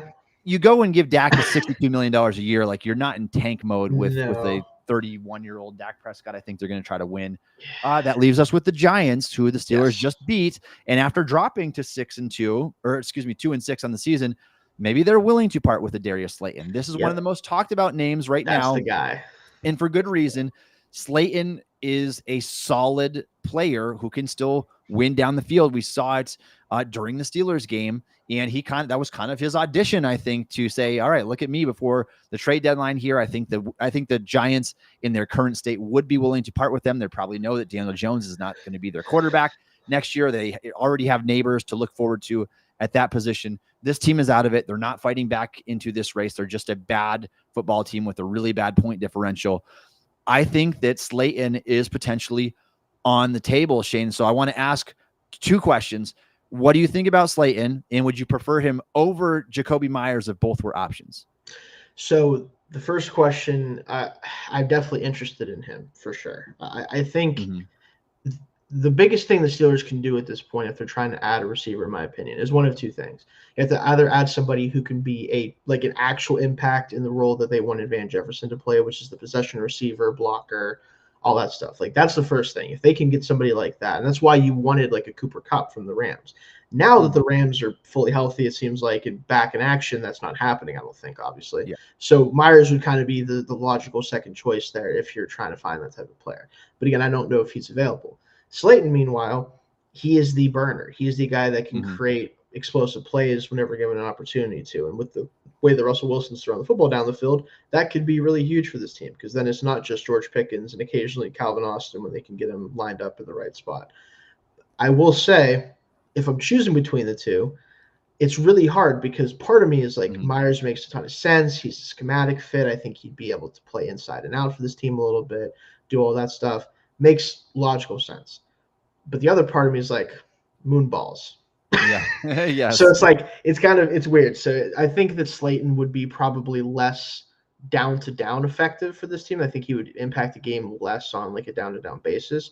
But the explosiveness element could be the difference between a win or a loss here, more so than maybe what Myers could do. So I think I'd probably go with Slayton. I also feel like he's going to be less expensive, because I believe he's on an expiring deal.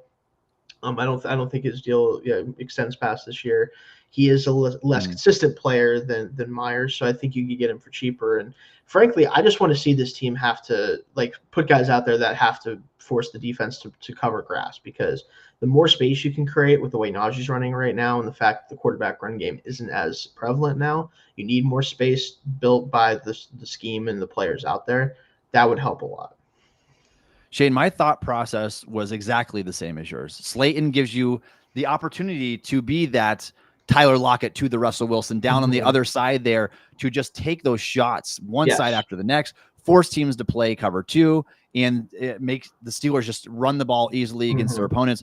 I love that. And so I'd probably lean that way as well. Although I think that Myers, if you want a guy that's more consistent down to down, the chain moving type guy, that would allow Pickens to do more of what he is best at. That guy is Myers. So truly think there's a case to be made for either player there. I think of the 2, Slayton is the most likely to be traded. I think so. Consider his contract situation, considering the state of the Giants, and knowing for the Raiders' sake, Myers is outside of Bowers is the only player left that you can go to really on that team. And so I don't know if they're willing to go into full tank mode just yet. But I would be pleased with either of those 2. I think that either of them would act as at least a serviceable wide receiver 2. It would allow Calvin Austin to bump down to the 3 and Van to the 4, in my mind at least. And so I would like the receiver outlook for this playoff push a lot better with one of those guys there for sure. Let's move to the NFC West. And interestingly, no team better than 4-4 in the NFC West. The 49ers second in that division. I don't think any team. That's the thing. I don't think there's any team that's giving you anything. Because all these teams think they can win this division, and they're probably all right to a certain degree, right? Yeah, I mean, even the Rams are 1 game back of first place, and they're 3-4 right now, entering week 9. And so, I don't think they have enough incentive to. If I had a bet, by the way, on this division, I'm giving it to the Rams right now, because they got more momentum than some they're getting healthy. The Niners aren't going to get much healthier than they currently are, unless McCaffrey can come back and look the same. Which I hate to say it, I just don't trust that at this point. With all this, double Ayuk's out for the year. Ayuk's out. I don't like the vibes in with the Niners. I know they beat the Cowboys to get back on track, but they beat the Cowboys in their sleep every time they play them. I don't think that really means a whole lot of anything. And they also have one of the hardest schedules down the stretch. So I think the Rams especially would be the team if they would have lost to the Vikings that you could talk to, but now not anymore. Yeah, this division is a crapshoot right now. And Yeah. by next week, you could see the entire standings flip flop in the NFC West. So because of that, I don't think anybody from those teams is going to be on the market. I think all four of them are going to want to be competitive this year. And I get it. If you can host a home playoff game, you can't justify trading assets away. And so nobody from that division there. NFC North, same deal. Who saw that? Like their point differential. I looked at that today too. Like their collective point differential is absurd. Like how high they are above every other division in the league. Lions 6-1, Packers 6-2, Vikings 5-2 after faltering a little bit there, and the Bears even last at 4-3. And they should be 5-2. They should be. I mean, they should be 5-2. There's a chance, Shane. There's a chance that all of the wild card teams in the NFC could be from that division. It could from that division right there. Pulling the best AFC North impression right now. So it's probably the Eagles and Commanders. I mean, they're probably going to take one of those. Is probably going to take one, right? Because these guys will be beating each other up. Yeah. But yeah, none of these teams are going to trade away players. If anything, they should be trading to give themselves that extra oomph in the second half of the season. And the NFC South will finish up with the Falcons are 5-3, despite even having a -1 in point differential right now, for what it's worth. The Buccaneers 4-4, beat up. The Saints, however, 2-6, and the Panthers 1-7. The Panthers obviously just traded away Diontae, and I think that ship has sailed. And the Steelers already the trade rule thing. Yeah, Shane, they couldn't trade him before anyway, within that calendar year. So the other name on the Panthers that nobody's talking about, so I'll throw it out there, Jonathan Mingo, former 39th overall pick, something like that, by the Panthers 2 years ago. 30, somewhere in that ballpark, early second round pick. Yes. They essentially drafted the guy that is like the better version of him and Xavier Legette, 6'2". They're both 6'2", 220-pound receivers. Mingo has done very little for them this year, and obviously they've got some big quarterback problems. I don't know if this is worth exploring because Mingo's a developmental guy that may not help round flyer. I'd be willing to do because it gives you depth that you don't really have, and it gives you a talented player, at least athletically. The one I've watched him, he's just not a natural receiver in a lot of ways. That's like his body control, his ability to manipulate space, like his ability to use his size to his advantage, just hasn't showed up at the NFL level, and that could change. Obviously, you saw some of it in college at Ole Miss and things like that, but it's possible that he just might not have it. So it's always so frustrating for teams too when you draft a 6'2", 220-pound receiver that runs 4.44 and played in the SEC like Mingo did, and not to be able to get anything out of him. So I think the package there is intriguing for sure, but not sure if he helps the Steelers at all this year. So I could take that or leave it. If I'm taking it, it's only for a late round pick swap. I'm not going to do it for much more than that. And I think the Panthers would probably rather just hold on to him, especially considering they've traded away one of their receivers already. No interest in Adam Thielen. They're not going to trade away Legette, who they just drafted at the end of the first round. So I don't see any moves coming from there unless it's from a different position. But obviously, I mean, that defense is so bad. I mean, unless they're willing to give who do you want? Unless they're willing to give up on J.C. Horn. That's what I was going to say. J.C. Horn would be the one, but they would want a sizable return, I'm sure, for that. You're looking at, and I don't know if the Steelers would be willing to do the blockbuster type move, the Minkah Fitzpatrick type deal at all for that. And I think Horn would help tremendously, especially get him on an actual good defense. He's going to look like the player that he was drafted to be. But again, there's hardly anybody on that team to build around. You got J.C. Horn, you got Derek Brown. And it's like, we need our assets. So I don't know if they're going to want to part with their building blocks either. The last one, Shane, is the Saints at 2-6. The Saints are never going to believe that they're out of it. That's the problem. That's the problem. They just don't. They have to recognize the state that they're in right now. When you look ahead to 2025, New Orleans is $82 million in the salary cap hole, almost $90 million effectively in the salary cap hole when you account for roster displacement. They're going to have to kick the can down the road again. It's going to really hurt their chances over the next couple of years. Like at some point, they need to hit the reset button and say that we stink as an organization.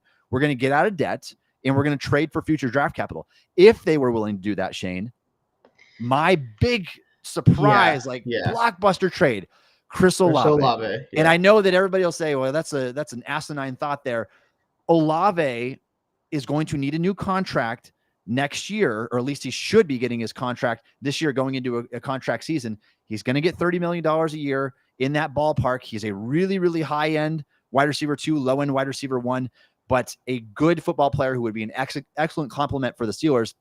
Meanwhile, if the Saints were willing to say, yes, let's restart this thing, we're going to get out of debt and we're going to get a lot of draft capital, they could get draft capital for Olave. You could get a first and maybe a third out of Olave. Like, he's that good of a football player, and receivers are that important that if they wanted to, they could make that happen while in the process of getting out of debt. I don't see it happening. I think it's a really, really long shot. I have written about it, though, because of the abysmal financial state that New Orleans is in right now. And I do think that there is some level that it makes sense for both parties. I do agree with that. Again, I have no faith in the Saints realizing their own mortality, which is very little at this point. Yeah, which, you know what, as much as the Steelers do this thing where they're always trying to kind of play for the now, at least they're not the Saints. I think as Steelers, we could all say, okay, at least we're not the Saints. At least you talk about bad decisions to backload. It's New Orleans. Like, they've been so naive to think that they've been a competitive team. And if they would have just bitten the bullet and kind of reset in their financial state, they would have been in a much better position right now. But I agree, Shayne. I think that they are too naive to believe that this season is over with yet, even though we think that it's over with yet. I mean, I think Kubiak is good. I think that they could make a run, but when you start 2-6, you're not going to win a wild card spot. I mean, the wild card is way too tough. You are trying to compete with the Falcons and the Bucks, and maybe you can do that, but you're not winning a wild card spot. So we'll see what happens there. We got a new comment just popping in here. I really hope we can get Kupp. Yeah, if you're just joining us, we talked about that, and I would love that too. I think that Kupp is maybe the last needle-moving wide receiver. He's older at this point. He doesn't have a lot of juice, but a great route runner, good after the catch, physical at the catch point. I think he's still a really well-balanced wide receiver. The problem is, with the Rams upsetting the Vikings on Thursday Night Football last week, they are a game away from their division lead. And I don't think they're going to do anything, especially knowing Sean McVay is not going to want to do anything that jeopardizes his team's chances of winning that division this year. I still think that McVay is that type of coach who believes that we get into the playoffs, we can make anything happen. And you can. I mean, you've got Stafford. You possibly could. I mean, he's still one of the better quarterbacks in the league when he gets hot, and he's getting his receivers back now. So I would like that as well. I just don't think that it's going to happen at this point. All right, Shayne. So we talked about the trade candidates that could be. We went through all these.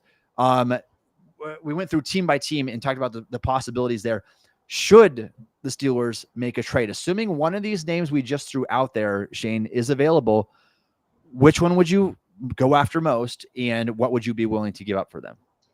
I think they absolutely should make a trade because they've put themselves in a position where if they can manage this second half schedule well enough, they could, one, potentially win this division, because the Ravens, as good as they are offensively, their defense is not the same as it was with Mike McDonald, just isn't.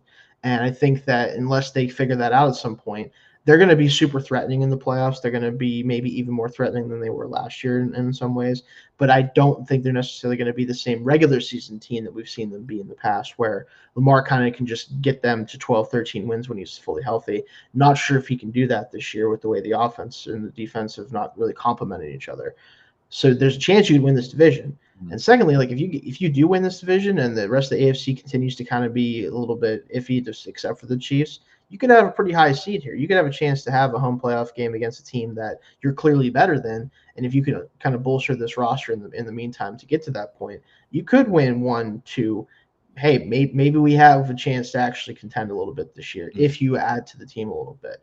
And I think the trade that makes the most sense from a helping the team right now perspective and also not giving up a ton of assets is the Darius Slayton move from the Giants. If he is available on the market, I don't think it's going to take a ton to get him because he's on an expiring contract, because he's not this household name or this guy that's necessarily going to make a big impact. Although for us, he could in a lot of ways because of the way we play offense. I think if you threw them a 4th or 5th round pick, they'd probably take it. Because, again, he's a guy that they're probably not bringing back. They're probably not super interested in bringing back at this point. They have to kind of completely shuffle this offense around, see what works, what doesn't. And I think with Neighbors there now, then they have Wan'Dale Robinson as kind of the gadget guy. Like, they'd be totally fine looking for another number 2 elsewhere. So that would be the move I'd be trying to make. Yeah, Shayne, that's the big swing right there. I feel like is or the right blend, at least between the Jacoby Myers and the draft capital that you have to give up. Yeah, you could go out and get a Chris Olave. If things fall apart this year, that obviously if the Saints were on board with it, the Steelers probably would be. If things fell apart, though, and you need draft capital to go get a quarterback and Russell Wilson looks bad down the stretch, then you're out of luck. However, the NFL is all about capitalizing on windows. I think this is a window for sure for the Steelers. You have a quarterback who turns 36 in a few weeks. You've got your best player on your team is 30 years old at TJ Watt. Second best player on your team in Cam Hayward's 35 years old. Like, you have to find where that window lines up and do everything in your power to give yourself the best chance to actually compete for a Super Bowl, not to make the playoffs. The goal isn't to plateau at 10 wins every season and earn a wild card seed and get bounced in the first round. The goal is to get a Super Bowl. And if adding a receiver like Slayton helps you do that, if that moves the needle just enough in your favor where you have a legitimate threat opposite George Pickens and you can bump everybody down a spot, I think that it's worth doing. I would love for the Steelers to make something happen before the deadline, and we will see what they do. We'll see if anything comes of that. Shayne, if you just had to guess right now, put a percentage for me, if you will, on the chances the Steelers make this trade just days away from the NFL deadline, which again is November 5th at 4:00 p.m. Eastern time. What percent chance do you think the Steelers make a trade of some kind before the deadline? I'm going to put it at 50-50. I know it's kind of a cop-out answer, but I think the interest is there.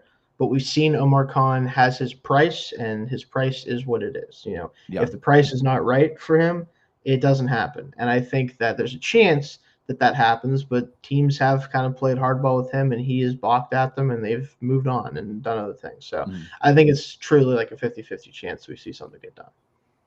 All right, Shayne, I'll put a 60% chance. I'll up you a little bit there. All right, fair enough. Just because knowing the state the Steelers are in, being 6-2 football team, knowing how hard this organization has tried to land a receiver since the offseason, really, we had that deal on the table for Brandon Ayuk. They've looked into other guys. We've heard them, and they've always been high in the odds of landing somebody. I'll put it at 60%, even if it's just we're going to get a guy who can kind of supplant Scotty Miller. And maybe be something for it. It might be one of those just late round pick swap type of deals. It might not even be to the caliber that we're looking at. Right. But I think that something happens before the deadline. If I had to put a percent on it, we'll go with 60. All right. Anything else, Shayne, that you want to get to today before we close out this show? Nope. Nice show. I think we did kind of talk about a lot of stuff that's going to be interesting going into next week, and got a chance to let kind of guys shine a little bit. And also the guys who shouldn't be wanting to shine also got their time, I guess, too. Looking at you, Broderick. Yes. Thank you all for joining us today. Enjoy your bye week. We will still be here next week, so don't go anywhere. Come right back to listen to us. And we'll see what that show is going to look like. Any ideas for that show, Shayne?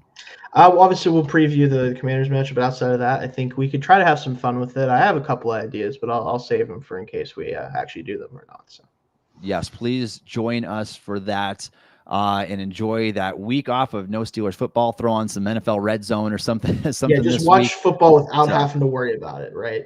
There you go. Don't stress about anything. Yeah, exactly. All right. We go live on this show every single Wednesday at 1:30 p.m.